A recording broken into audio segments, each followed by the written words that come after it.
Have you ever pondered the profound mysteries nestled within ancient texts? Revelation, the final book of the Bible, starts with a flourish of visions and divine communications that have both baffled and inspired readers for centuries. Imagine a scene, vivid and striking. The Apostle John, exiled on the Isle of Patmos, receives an extraordinary vision. This vision, detailed in Revelation chapter 1, serves not only as a spiritual encounter, but as a dramatic initiation into the mysteries of divine prophecy. John begins with a greeting, not an ordinary one, but infused with grace and peace from him who is and who was and who is to come, a reference to the eternal nature of God.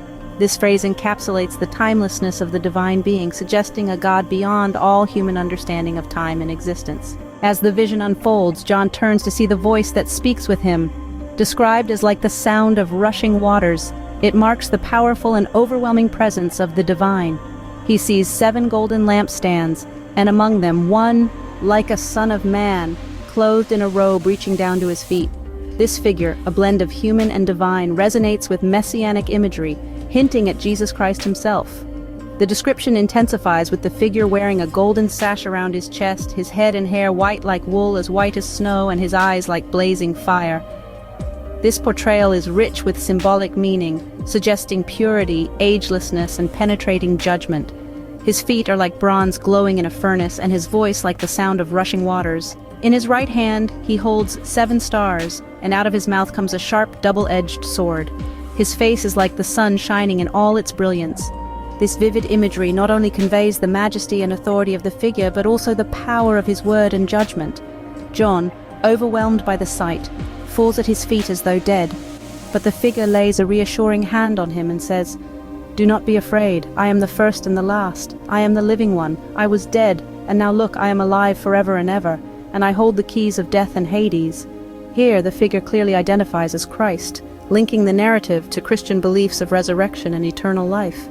The chapter concludes with a command to John. Write what you have seen, what is now, and what will take place later. The mystery deepens with the mention of the 7 stars and 7 golden lampstands.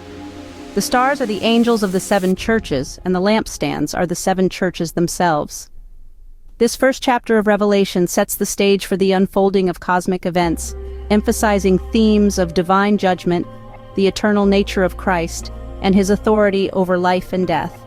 In essence, Revelation chapter 1 not only serves as a cornerstone for the apocalyptic events that will follow, but also establishes the overarching sovereignty and eternal presence of Christ.